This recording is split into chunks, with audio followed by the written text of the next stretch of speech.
클릭해주셔서 감사합니다. 저는 투자 만들기입니다. 구독과 알람 설정 댓글 부탁드립니다. 그럼 바로 시작해보겠습니다. FOMC 정례회의가 종료되었습니다. 연준이 현 상태를 유지할 가능성에 대한 일부 추측이 있었지만 대부분의 분석가는 악의 단계 증가를 예측했으며 이는 사실로 판명되었습니다. 그러나 한 달 동안 시장 정서가 크게 바뀌었고 기대치에도 많은 변화가 있었다는 점에 유의해야 합니다. 3월 초에는 2월 생산자물 가지수와 소비자물 가지수, PCE 지수가 모두 물가 상승 조짐을 보이면서 큰 폭의 상승 가능성이 있다는 얘기가 많았다. 파월은 FOMC 회의 전에 큰 폭의 인상 가능성을 암시하기도 했습니다. 노동시장 지표는 또한 낮은 실업률과 높은 일자리 수요로 인해 시장이 타이트하다는 것을 시사합니다. 이는 임금 상승 압력과 연준이 보다 공격적으로 금리를 인상해야 할 가능성에 대한 우려로 이어졌습니다. 실제로 3월 8, 9일까지 많은 투자자들이 연준이 인플레이션 압력에 대처하기 위해 보다 공격적으로 행동해야 할 수도 있다고 추측하면서 큰 폭의 인상 가능성이 70%까지 높아졌습니다. 전반적으로 연준이 궁극적으로 악의 단계 인상을 결정했지만 시장 정서는 추가 금리 인상 가능성이 여전히 매우 높으며 투자자들은 앞으로 인플레이션과 노동시장 데이터를 면밀히 주시해야 할 것이라고 시사합니다. 2008년 금융위기 이후 미 연준은 경기 부양을 위해 장기간 저금리를 유지했다. 그러나 인플레이션과 금리를 너무 오랫동안 낮게 유지할 잠재적 위험에 대한 우려가 제기되었습니다. 이에 연준은 2015년 12월 기준 금리를 0.25%포인트 인상하기로 결정했다. 하지만 결정 직후 실리콘밸리 은행 위기가 발생해 은행 유동성과 시스템 리스크에 대한 우려가 커졌다. SVB는 상당한 양의 국채를 보유하고 있었지만 금리의 급격한 상승으로 인해 채권 가격이 하락하고 궁극적으로 은행의 자산 가치가 하락하여 예금자들이 은행을 운영하게 되었습니다. 많은 사람들은 잠재적인 시스템적 위험과 다른 은행에 대한 영향을 고려할 때 연준이 추가 금리 인상을 자제할 것으로 예상했습니다. 그러나 미 재무부가 개입해 예금 보호를 보장함으로써 금융 시스템의 안정으로 이어졌다. 결국 연준은 인플레이션과 노동시장 여건, 잠재시장 및 은행 리스크 등을 고려해 균형적으로 접근하기로 결정하고 0.25% 베이비 스텝 금리 인상을 진행했다. 요약하면 2015년 12월 연준의 금리 인상 결정은 은행의 안전하지 않은 투자 때문이 아니라 오히려 인플레이션과 금리를 너무 오랫동안 낮게 유지할 잠재적 위험에 대한 우려 때문이었습니다. SVB 위기가 시스템 리스크를 부추기는 동안 미 재무부가 개입했고 연준은 신중한 금리 인상을 진행했다. 현재 미국의 금리는 5%인데 한국은 3.5%로 1.5%포인트 차이가 난다. 한미 간 금리 격차 확대에 따른 영향이 우려된다. 크게 두 가지 걱정거리가 있다. 바로 환율과 자본 유출이다. 이러한 우려는 미국 달러에 대한 수요가 증가함에 따라 한국 원화가 달러에 대해 평가절하되어 한국의 수입 물가 상승과 인플레이션으로 이어질 수 있다는 점입니다. 두 번째 우려는 미국의 높은 금리로 인해 투자자들이 한국 밖으로 자금을 이전하는 것이 더 매력적일 수 있으며 이는 한국 자산 가치의 하락과 한국 금융시장의 위험 증가로 이어질 수 있다는 것입니다. 다만 미국이 단기 금리를 인상한 반면 장기 금리는 하락했다는 점은 주목할 만하다.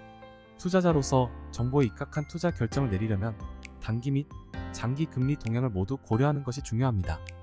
요컨대 한미 간 금리 격차 확대로 환율 및 자본 유출에 대한 우려가 높아지는 한편 투자자들도 장기 금리 추이를 보고 투자를 결정해야 한다. 3월 초 예상되는 금리 인상의 강도가 약해진 것으로 보이며 듀레이션도 예상보다 짧아져 중장기 채권 수익률이 하락할 가능성이 있다.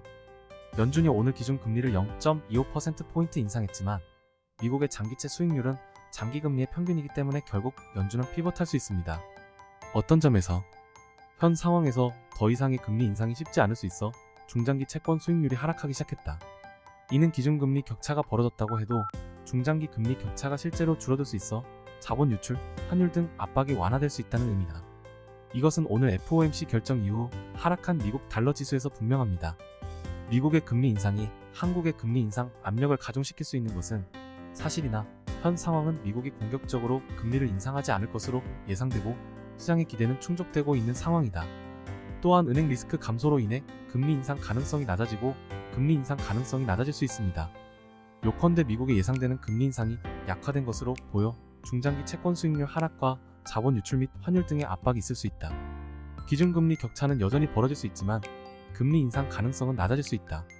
파월 의장이 최근 FOMC 회의에서 밝힌 가장 중요한 지적은 미국은 금리를 계속 인상해야 한다는 문구를 삭제한 점인데 많은 이들이 이 부분을 가장 중요하게 여긴다. 이전에는 지속적인 금리 인상이 필요하다는 이야기가 있었지만 이제 금리 인상 결정은 데이터 분석을 기반으로 합니다. 이로 인해 금리 인상 기대감이 줄어들면서 주식시장이 잠시 반등했습니다. 그러나 파월 의장은 이후 물가 안정이 이루어지지 않으면 미국 경제가 제 기능을 하지 못한다는 강력한 메시지를 전달해 시장의 기대를 저버렸다. 그는 또한 일반적으로 금리를 인상하거나 유지하는 것으로 알려진 긴축 정책이 올해 안에 결론이 나지 않을 것이라고 말했습니다. 따라서 시장의 기대치에는 약간의 변동이 있었습니다. 문구 삭제로 금리 인상 압력이 완화됐다는 평가도 있었지만 실리콘밸리 은행 등 은행의 부실과 여타 은행의 후유증이 발생할 수 있어 금리 인상 기대감이 누그러질 수 있다는 전망도 나왔다. 전반적으로 파월의 발언은 금리 인상이 더 빨리 끝나고 금리가 하락할 것이라는 시장의 기대와 상반되었습니다. 은행 시스템 측면에서 다소 모순되는 두 가지 의견이 있습니다. 한편으로 은행 시스템 자체는 특히 JP모건, 체이스나 시티은행과 같은 대형 은행의 경우 건전하고 견고합니다.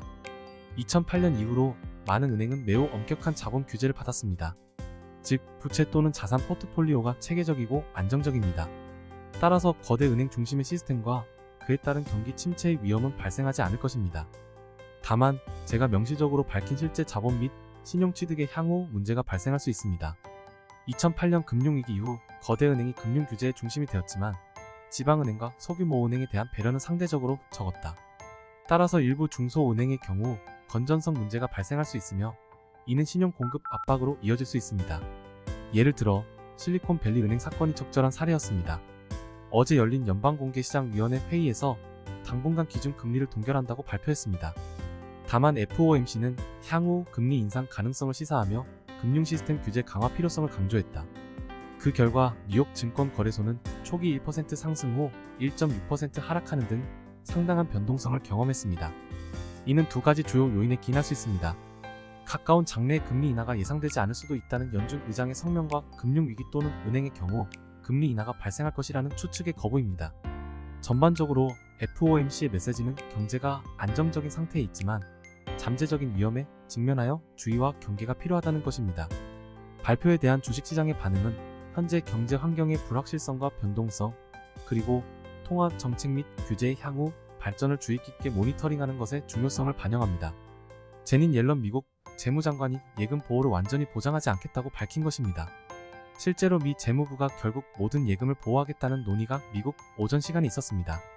그러나 제닛 옐런 재무장관은 이를 강하게 부인하며 은행 주주가 더 중요하다고 말했다. 은행 예금자들의 안전이 보장된다면 주가는 매우 안정되고 심지어 상승할 것입니다.